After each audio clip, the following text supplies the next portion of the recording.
who Nori Wentworth is to me and who he is to the band. Nori Wentworth is a very slender, beautiful man. Probably weighs 145 pounds, well, he cut his beard off, so 140 pounds. I don't know, I'm probably incorrect on that. I met Nori, he filmed Glasshead doing a video shoot for some management company with his brother like 22 years ago. That's where I first met him. And ever since, he works in a music store. He doesn't like me going on about that, because we all have these alter egos where we're not the guy from the music store. I'm not a winemaking guy. Like, we all have different pet names in the band for each other. But yeah, obviously he works at Wentworth Music. I've known him through the years, been always, got to know him as a friend. Always wanted to play music with him, and I think for some stupid reason he wanted to play music with me. So I always had it in my mind that that's somebody I wanted to play with. A great bass player, lots of experience, but also just a good person. And bands are complicated. Like, any band guy will know it's like having, 4 wives, and then the band's guys have wives. So now you got 8 or 10 of these sensitive humans that you have to love, take care of, and respect. And he's just an easy guy to do that with. He's a great guy.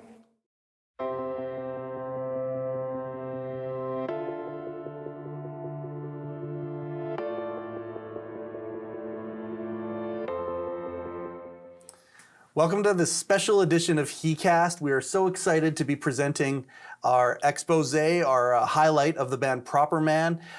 Today, we've got Nori Wentworth here. I'm very excited about this particular guest today because I'm born and raised here in Kelowna, and growing up in this city, there has always been, as far back as I can remember, all the way back to band in elementary school when I was playing the trombone, I remember Wentworth music. And we got a guy here who has inherited the family business by way of his name is on the mast, but also is full force in with Wentworth music, doing his thing, teaching as well. Do you do the teaching? I don't well? teach. No, you don't do the teach. No, I've got terrible technique, and I don't want to pass that on to anybody else. So, business owner, musician, been around here for a long time, has a great story, and the other part of the rhythm section of Properman, Nori Wentworth. Thank you for taking time to come out and be part of this project, this focus that we're doing on Properman. Yeah, totally. Thanks for having me. This is good. It's gonna be good. It is going to be good. The beard is coming back, and we'll talk about how where it was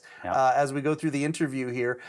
We told you a little bit about he changed it when we sat down. We talked about the app that's being built, all of that, men's mental wellness, and how it needs to be a focus. And Jason kind of put it around. Well, is this something that we want to do? And all of you gave a resounding yes. Yes. I think that speaks a lot to who Properman is.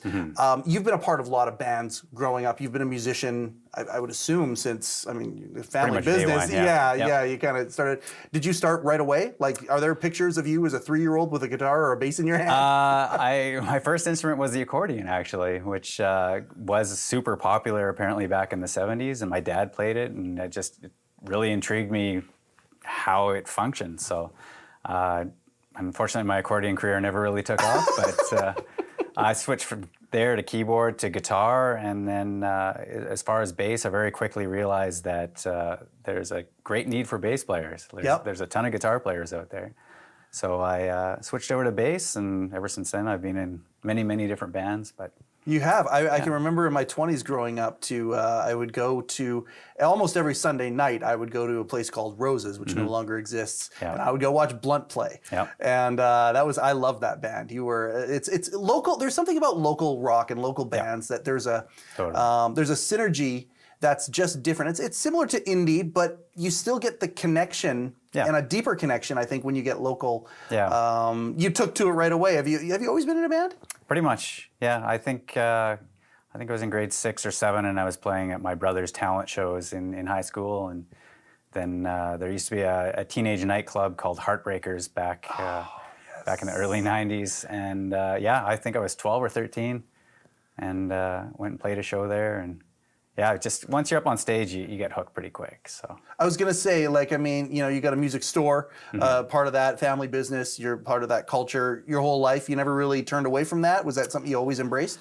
It's always definitely been part of everything that I've done. At one point, I did go to film school, and I tried to start up my own production company. But as you probably realize, it's very expensive. Equipment is very costly, and very time consuming as well. So I started having to play in a couple of different bands in order to afford the equipment, but then I didn't have the time to film, and then it was about a 5 or 6 year venture. But I still some of the Properman music videos, I'll edit those and You work still with the got production a team. finger in it a little bit. Yeah. You know, I still really enjoy editing. It's kind of a passion of mine. But What does Wentworth Music do? Talk a little bit about the and how has it changed as you've grown into different roles within Totally. the company? It's obviously grown significantly even since I was a kid. I mean, the footprint you guys have is tremendous.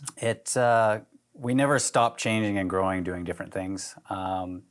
It was started. My grandpa used to be in the Air Force, and one of his last projects was the Avro Arrow. And then when that got scrapped, everybody got dispersed. A lot of the guys went down to work for NASA.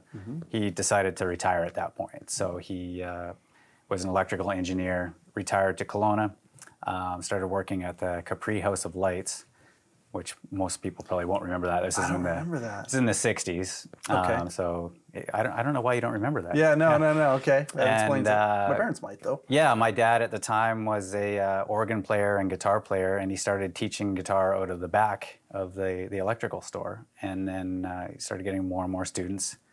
And then he sold one of his guitars to a student, took that money, bought 2 more guitars, sold those off, bought 4 guitars. No kidding. And that's how Wentworth Music started. It was my dad teaching out of the back of this place. And flipping guitars. Yeah. And the way that kids flip sneakers these days. Yeah, exactly. And turn it into a store. So my grandparents thought, hey, this is a venture we might want to get behind. So they came out of retirement and started Capri House of Music, Okay.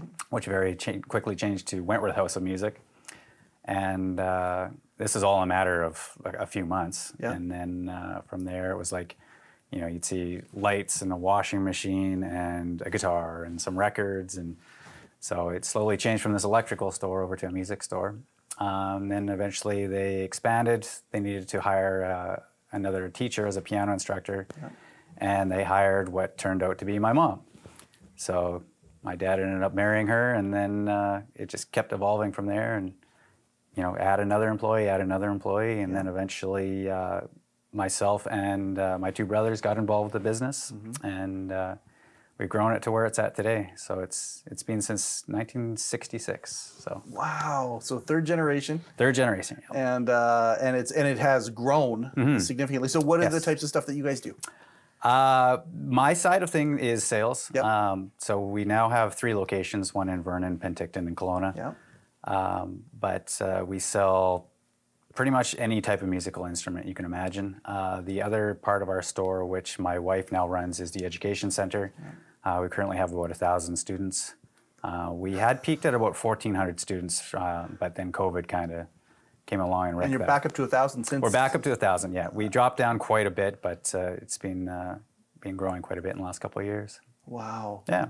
Grandpa would be proud. He would be, absolutely, yeah. That's super, super cool.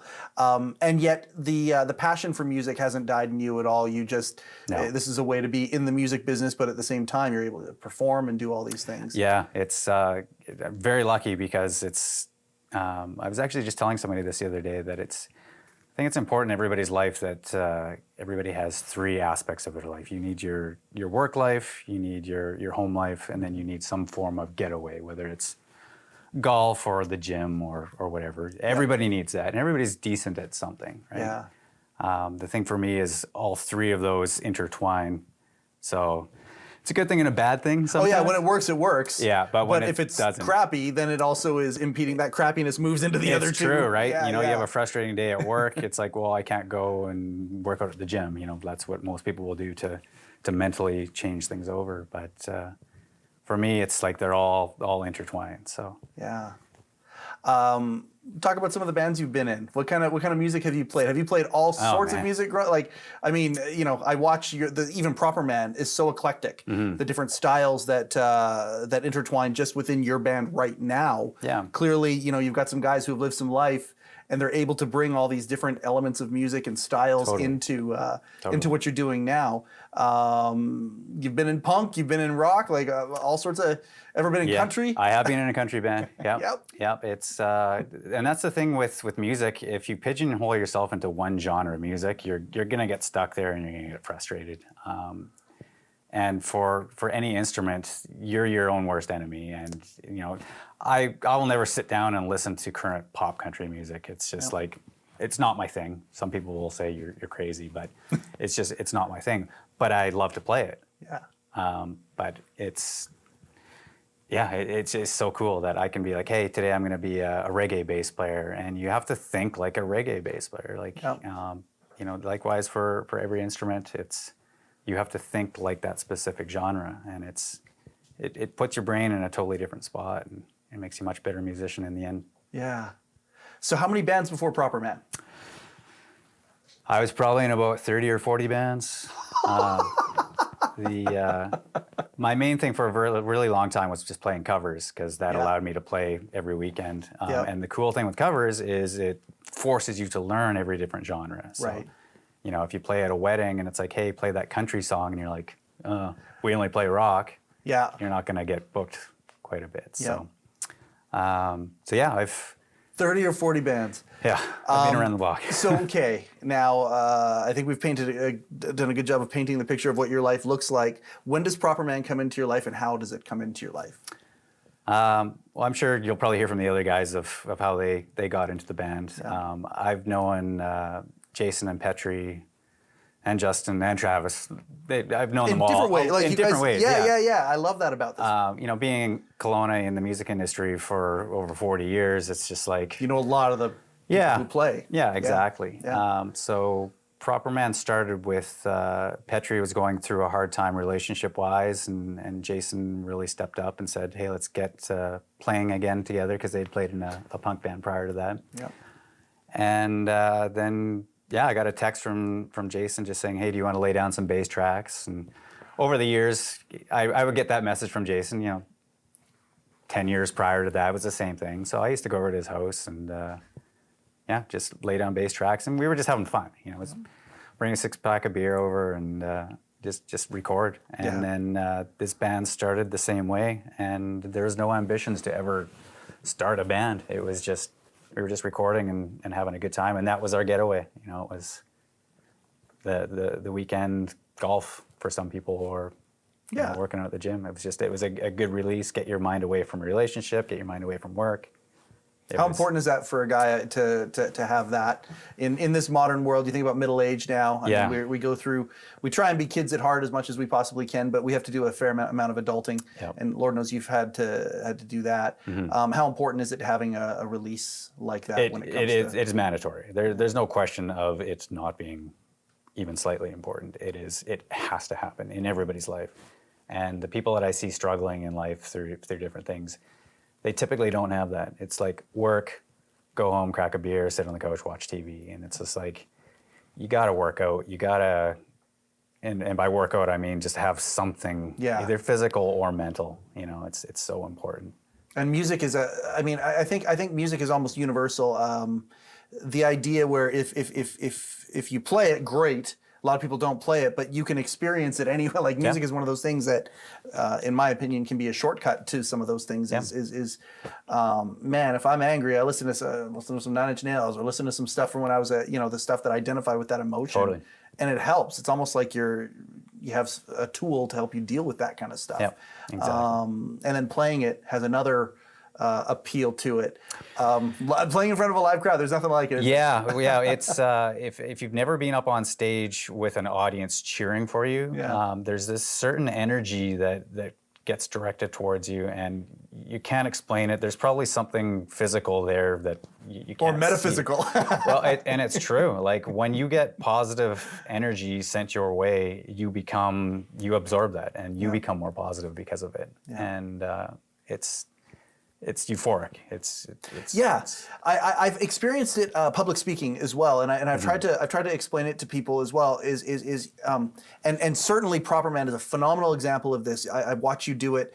I've seen, a dozen shows over the last little while as we've started this process of me getting to know you, and the idea of you receive this amazing energy, but then you take it and you kind of transform it and you throw it right back out, and the audience then receives it back. Yeah, that's the hope. And it's like, if you've ever seen any band play, we're like, man, that was such an incredible show. And you could see that same band play a week later and you're like, man, something was weird. There was this weird vibe in the room. And that's what it is. It's like, if something's not jiving there, we could have had the best performance as a band that we've ever had. But if the audience isn't reciprocating that back and forth, it just doesn't work out. Yeah, and I wish that we had the scientific instruments to be able to measure these things and explain how it works. But it's this amazing gift that's given to you guys who play, but also to the audience who sees it. I mean, going through COVID, I don't know how many times I said, I need a concert. Yeah. I need to have that experience where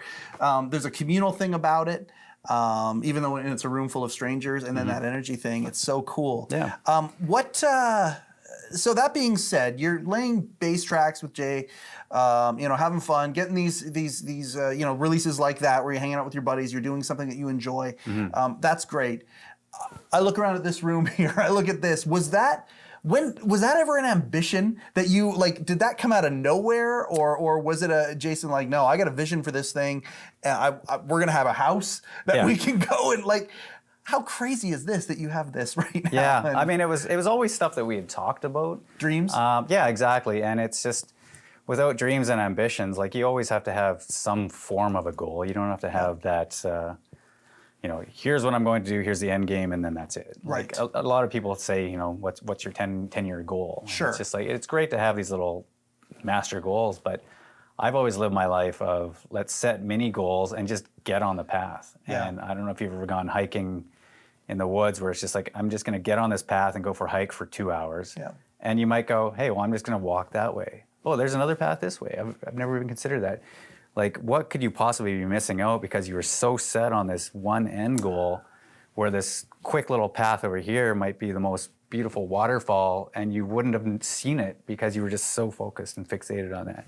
So that's what I try to instill in my kids as well. It's just have a goal, but the main thing is just getting on that path. Yeah. Just start walking. Yeah. Who cares where it ends up? And you'll never know what you see. Yeah, right. And be open to the idea that you might see things that Exactly. transform these ideas or whatever. Don't be so rigid. But it's that just start, just go. If you sit there and you're idle, you're moving backwards. It's as far as I'm concerned. So okay, the idea that this place that Jason would build something where you guys have this home field advantage and all that. Yeah. As it came to pass, you've been in dozens of bands. Clearly, this is a unique experience. Absolutely. It's so I like to grandpa rant, and I start on a story, and I go off in different directions. No. This is good. This is jazz. We do whatever we want. Yeah. It's all good. It's as I said, when we started this out, it was just a fun just get together and record, and there was no ambitions to be here's where we want to end up. Yeah. And we've been doing this since I think 2016. So this has been going for 6 or 7 years now. And the hardest thing in any band, it's a lot like a marriage. There's a lot of work that goes into it. There's a lot of emotions. There's a lot of give and take. And I think that's why most bands will fail very quickly. We have gone through a handful of drummers and other musicians. But the difficulty, it's finding like-minded people. It's especially at our age. When you're young, it's just hey, you want to be in a band? Cool. Do you want to get girls and go out on tour and be a rock star? Well, yeah. Who doesn't want to do that? But when you're in your 40s, it's hey, you want to be in a band? It's is it going to take away from my home life? Is it going to take away from my kids or my wife or that kind of thing? So it's been pretty awesome working with all these guys because we're all very similar mindset where it's just Properman comes first from a family unit. So there's nothing that Properman does that will take away from anybody's vacation time, from their kids' hockey game, from from their day jobs. It's always like, And let's y'all work have this together. understanding that priorities Yeah. are... Yeah. Whereas a lot of other bands that I've been in, it's always been like, no, the band comes first. Like, Yeah. I don't care that your wife's in labor. The We got a sacrifice is gig everything. tonight. Yeah. Right. Yep. And I was guilty of that as well, where it was just like, you know, I've been married before, and I know that was taxing on the relationship, playing in a band every weekend. And likewise with my current marriage, it's gotten many arguments with my wife over the years about how much I was away, because, you know, it's not just work, home, go gig, and then I'm back home. There's a lot of times when I'd be out on tour, like I'd be gone for weeks at a time. And, Yep. Never mind the rehearsals or studio stuff or yeah, whatever. you know, people see, oh, you only play for 2 hours every weekend. It's like, yes, but there's also 2 to 3 hours every night practicing, and you know, there's a lot that goes into it. So understanding wives is, it's amazing that it's all working as well as it is in this group, but it's very important, and we always reiterate that to the wives. If you look around the club at the pictures, if you ever get into Crown and Thieves in West Kelowna, have a look at the walls. You'll see pictures up, and all the pictures are our wives. So you'll see, and including our sound man. Right beside the sound booth is the sound man's wife, and it's, you know, we're just trying to make it a family unit first, and music comes along with it. And we've been very lucky because everyone in this band I've looked up to for so many years, long before playing in a band with them. Like, they're amazing guys and super talented. Yeah. What you just talked about, in theory, sounds great. You know, okay, we're all around the same age, other than Justin maybe. We're all around the same age, and we've got these priorities in life. They're gonna be the priorities in life. Yeah. I talked a little bit about the adulting you've had to do. Sometimes when life gives us, you know, waves that might capsize the boat. Yeah. You've had that happen. Yeah. You know, your girl had a major health scare. I talk about the beard coming back. You know, we'll PS the story in the sense that one of the shows I watched you play, you had a beard down to here, Yes. and it was coming down. It was coming off the next day because you had incredibly good news. So let's talk about that a little bit. When you have a wife who goes through something like that, yeah, what's that like? It's so what happened was my wife, avid runner, very fit. We thought she had bronchitis, just really bad chest cold and really gurgly lungs, and she just wasn't getting better. We played a show in Penticton, and the green room was upstairs, and she was walking like 2 steps up and then stopping me like, I can't breathe. And I'm like, what is going on? I'm like, and get it together. Like, why are you complaining? Yeah. And next day, I somehow convinced her to go to the walking clinic, and they did all sorts of tests. And they're like, no, it's, you know, just a chest cold. And I'm like, she's downplaying it. Can you do some more tests here? Like, we've waited an hour. Good for you for doing that, by the way. And I'm the type of guy that never goes to the doctor for anything. So it's like, you know, if anybody tells me you need to go to the doctor, forget it, I'm not going. Yeah. But, and she's the same way. But they took her blood pressure, and they're like, something's not right here. And then they started doing more and more tests, and they're like, you need to go to the emergency room now. You're about to have a heart attack. And she's like, what? And they're like, we can call you an ambulance, or it'll be faster if you just go there and just go in. They'll admit you right away. And so we admitted her. And they basically said, go have a seat. If you don't hear from us in the next 2 minutes, you'll probably be about 3-4 hours. So I'm like, okay, I've got my van full of gear because we'd played the night before. And I'm like, I don't want to leave my van downtown. I'm going to rip home and empty it, and then I'll come back. And in the time that I went, dropped off the gear, and got back, she had been admitted basically right away. And test after test, turned out that her kidneys had just shut down through what's called IgA nephropathy. And it's basically an autoimmune system where her body just said, kidneys are the problem, shut them down. We're going to attack the kidneys. Yeah, so attack the kidneys. And at that point, I think she was at 15% function. And then very quickly over the next few weeks, lost all function. So she ended up on dialysis, which at 39, Yeah. I don't know anything about dialysis. Like why would you, right? Unless you've got a family member that's gone through it. So that was a big lifestyle change. And then she ended up getting a transplant and then got an infection in it in the hospital, which is the one thing. The biggest fear was like, is somebody going to die on the operating table? It's obviously a huge, huge fear. But the other fear is like, are you going to get an infection? Because your body's open and there's nothing to protect anything there. So unfortunately, they had to, well, actually what had happened was, to backtrack, she got a blood clot and they went in to examine what's going on. And at that point, she got the infection. Oh, man. So where they attached the kidney, the main artery that leads into it, basically just never resealed. This was in Vancouver because they don't do it locally. Yeah. So I was with her the whole time. I came back to play 2 shows in Kelowna, and then brought our daughter back to Vancouver to pick Kristen up, and we're going to bring her back home. Yeah. And she wasn't feeling 100%. And then right before we left, me and Bryn went out for dinner, her daughter, and we were just finishing eating, and we got a phone call from the hospital. You need to get back here now. And I'm like, what's going on? They're like, we can't tell you. So we were with a friend of ours. Our friend took Bryn home and then to her place. And then I went to the hospital and I walked into the room, and it's your biggest fear. The room that she was in, there's no bed, there's no Kristen, there's none of her stuff. It's all stuffed into a bag and shoved in the corner. What's going on? No answers from anybody. And eventually I found one of the nurses that we had befriended, and she said, she sat up, started screaming. We don't know what happened. They took her down for emergency operation.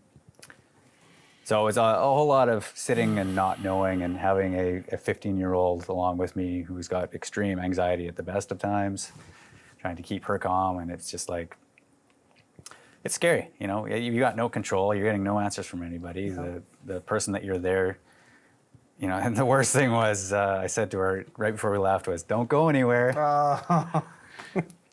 And that was the last thing I said to her. And then the next, finally got to see her many hours later, and she was absolutely massive. She was quadruple the size. Yeah. Because that water artery, retention? No, the artery let go, and all of the blood in her body was just pumping into her peritoneal cavity. And oh my goodness. So, we see her, she looks fantastic. We go for dinner, and then we finally get in to see her again, and her arms and feet are strapped to the bed because they don't want her moving and pulling anything out. And it was, I've never seen it. It looked like the Borg from Star Trek. It was just tubes and wires, and it was just, to see your loved one like that, and on life support, and it was just like, wow.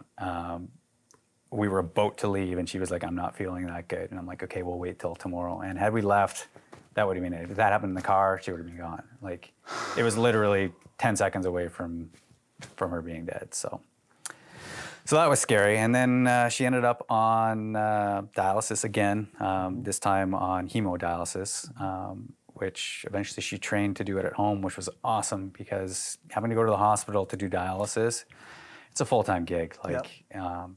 It's fine if you don't have anything else going in your life, but as a middle-aged mom, anything like work or parenting or anything like that, but you're still having to run a household. Yeah, you're still having to run a business as well, like all of these things. Yeah, that's. So she was going to the hospital, and it's an hour prep to get there, and then do dialysis for 4 hours, and then tear down, and by the time you get home, and then you're just exhausted. Mm-hmm. So she was doing that 3 days a week.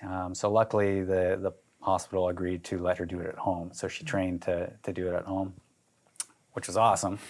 But she's still tethered to a machine. So I had to step up and do way more at the house, which was good for me, because it slowed me down, because I was very work focused and very band focused. And you shift your priorities with what's going on in your life at the time.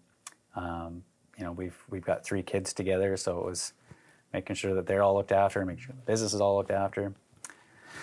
Anyway, so to the beard, when she was getting her last transplant, I had a beard very similar to my length right now, and I put it on Facebook, by vote, what should I do? And I had some like crazy handlebar mustaches and like all sorts of ridiculousness. And then I ended up the main vote was for the giant mustache that came down like that. So I shaved it off, and then Kristen's like, "No, that's got to go." And that was March of 2020, and then it was like, boom, COVID happened, and I'm like, okay, what do I do? I'm in Vancouver. My business is now shut down in Kelowna. It was a scramble. Luckily, the second transplant took. I was able to get back to Kelowna. At that point, because everybody's wearing masks, I just started growing my beard. And I was like, whatever, it's a beard. I'll shave it off at some point. And I just let it kept going. And then eventually I was like, you know what? I'm going to grow it as long as Kristen was on dialysis. That's how long I'm going to let my beard go to. And then as I got closer to it, I was joking with a friend of mine, and he's just like, you should do a fundraiser and see what you can raise to, get that thing gone, because he hated it. Like it was long. It was real long. Yeah. And so I put it out there onto Facebook, and I started a fundraiser for, I think it was like 2 or 3 weeks, and the goal was $5,000, and I was going to do it either way. Yeah, of course. But I just put it out there because the awesome thing with friends and family and the community is most people want to help and support. Most people aren't really typically willing to put dollars where their mouth is, but some people are. Some people that's, hey, I don't have the time, but here's $50, here's $20. But through it, we ended up raising $8,300. And I said to Kristen, where do you want this money to go? And she was like, it'd be awesome to help something to do with dialysis or kidneys or something. And we just had that discussion of what's the worst thing about dialysis? And she's just like, going to the hospital, being there for so long, being uncomfortable. You're in a bed just sitting there. There's a big chair that everybody would fight over. It's this chair that heated up, and it was so comfortable, and I loved it. And she's like, I would show up an hour early just so I could get this chair. Because they run it in shifts at the hospital, right? So it's not like you just show up whenever. And I'm like, there's only one? And she's like, yeah. And I'm like, well, why don't they have more? I'm like, is there not room for them? She's like, no, there's room for them. So I reached out to a friend of mine at the KGH Foundation, and I said, can we do this? Can I raise money not just for the renal department locally, but can they buy more chairs? And they're like, well, we can put it in the requisition and see what happens. I'm like, okay, well, worst case scenario, it's going to the hospital. Yeah. If it goes to the renal ward, cool. And about 2 weeks ago, I got an email from her saying, just thought you should know, we were able to secure 2 new chairs. And I'm like, wow, like little dumb thing like that was actually able to make a difference. So at some point, we're going to pop by the renal unit just to see the chairs, and we'll probably take some pictures while we're there. But it's just, there's a certain joy that comes out of helping people, right? Mm-hmm. And it's just like, you don't have to get a tax receipt or something back. It's just unsolicited, just helping people lights that certain thing inside your soul where you're like, I did a good job here. Like, pat yourself on the back for at least a day. And well, anytime that you can take a negative and turn it into a positive, and I think that's very, very much that's what He Changed It's all about, actually. It's the idea that guys can go in and they can help each other through their stories. Mm-hmm. And your story here, I guarantee you, your story is helping somebody out there right now. It's giving them insights. It's letting them, at bare minimum, know that they're not alone. Yeah. And it's through this, it's really reiterated that everybody has a story. Everybody's fighting something. It might be your dog died that you've had for 20 years, and it's just like how devastating that is to lose your best friend. But you can't really equate what one person's problem is not worthwhile to them, if that makes any sense. Of, one person's worst day is the next person's best day.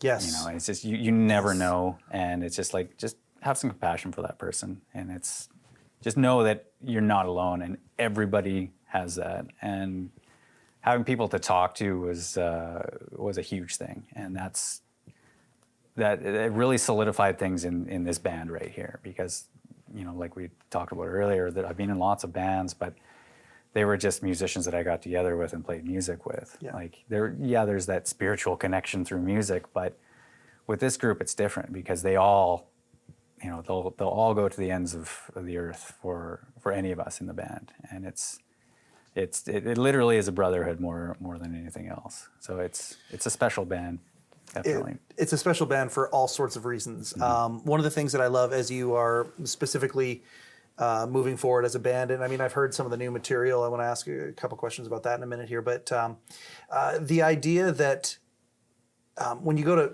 and see the website of the band and it shows all the members and shows what you're, there is a persona, there's costumes, there's there's a real, you guys are going deep when it comes to the personalities that you have within the band, including the role, if I could say it like that, that you're playing on stage as well. Yeah. You're not just Nori up there. No, so and that's done for multiple reasons.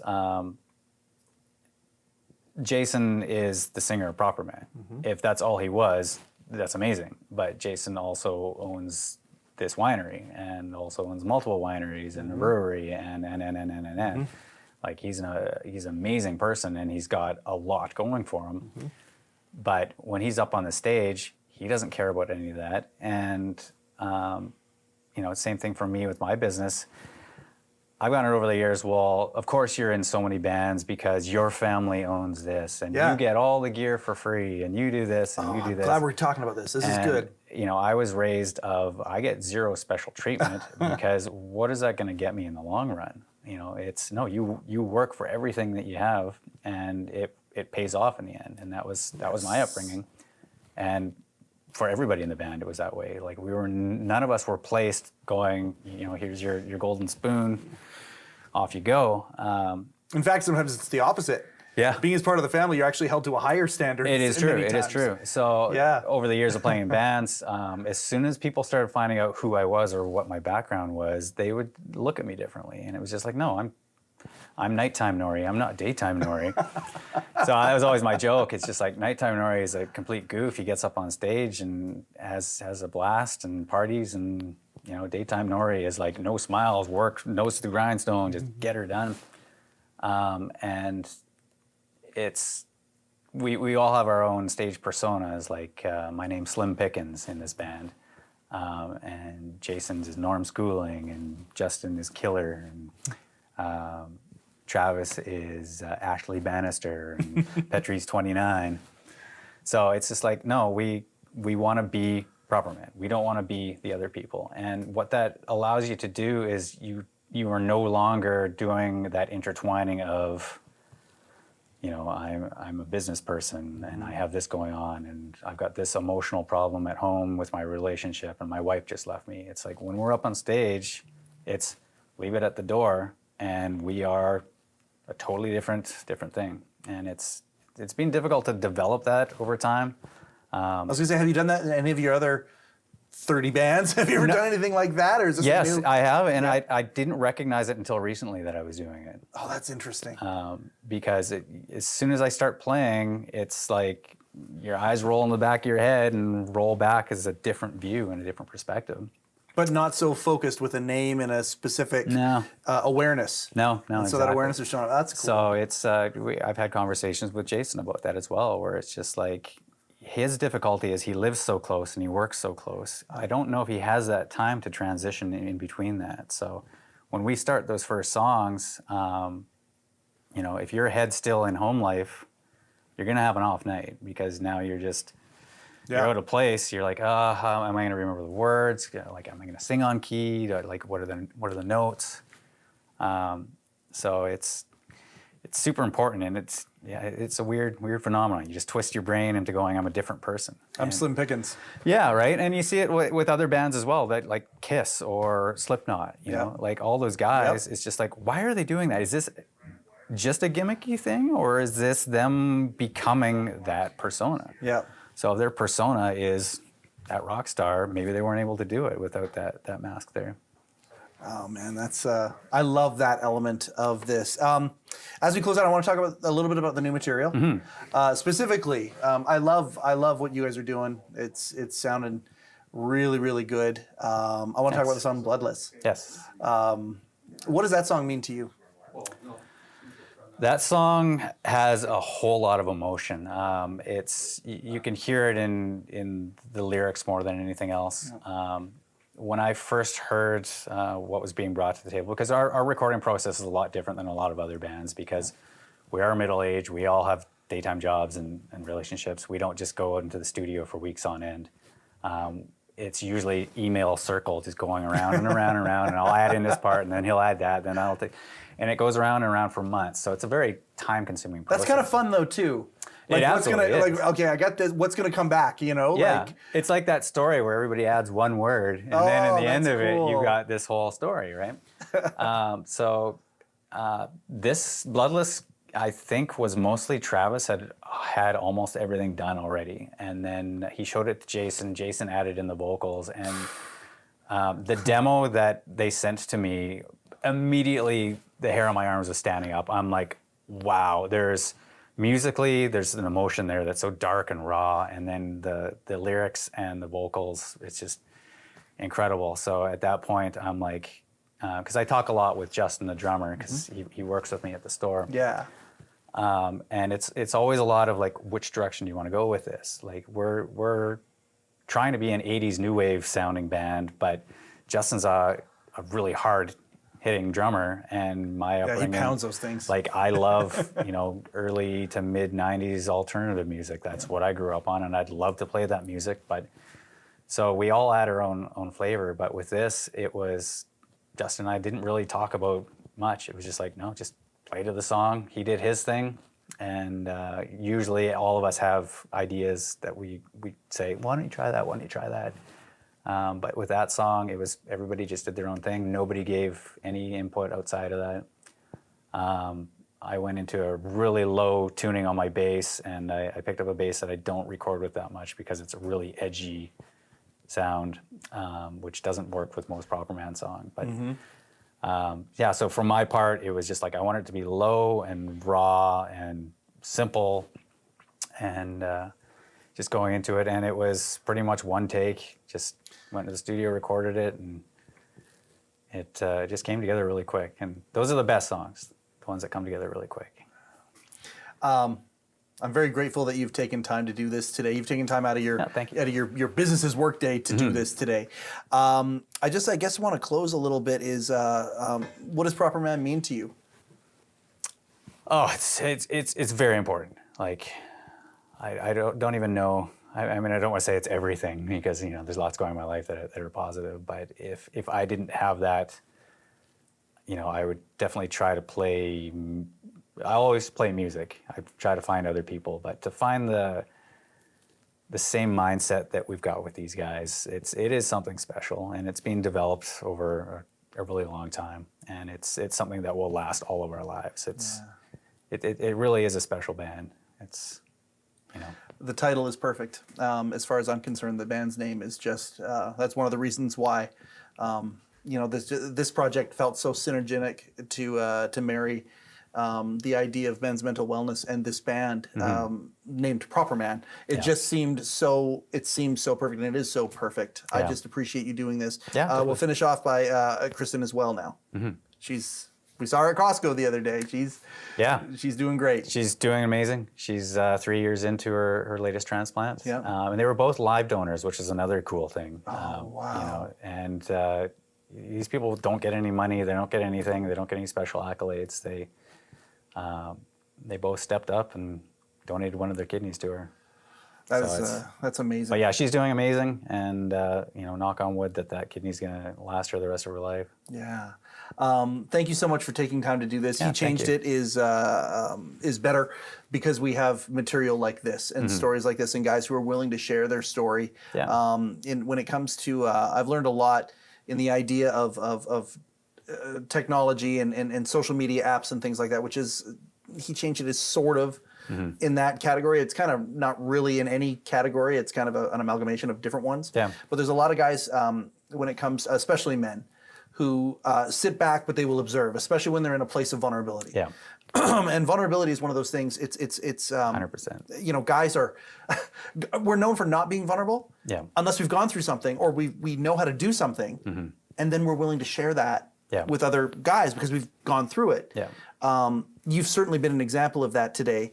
Any last little words of guys who are going through something right now that may be watching this and may think that they're alone? I think we've done a good job showing that they're not. That is the thing to know. Yeah. Everybody has a story, and you are never alone. And if you're not willing to talk to anybody about it, just listen to other people's stories. And when you approached me about this, I was like, so cool, because I love talking about my story, but I don't talk to anybody about it because who am I going to talk to? No avenue to do it, yeah. With my band, they all knew it because I do talk to them. But not everybody has that option. Especially in our age growing up, you've got that dad where it's just like, man up, quit complaining, just get it done, stop being a baby about things. Or it's just like, no, like we are all humans, we all have emotions, and it's what you take from that develops you into the person that you are. And if you're struggling with anything, just know that you're not alone. That's amazing. Yeah. Nori Wentworth, wentworthmusic.com. People want to go there? Wentworthmusic.com. There you go. That's There you good. Not just selling musical instruments, but 1,000 students. That's amazing. You're inflicting and injecting music into our local community, That's which, the hope. by the way, oh my goodness, thank you for doing that. Yeah. But then also Slim Pickens, Properman. Exactly. Thank you very much for taking time, my man. Appreciate Anytime. it so much. Appreciate it. Thank you.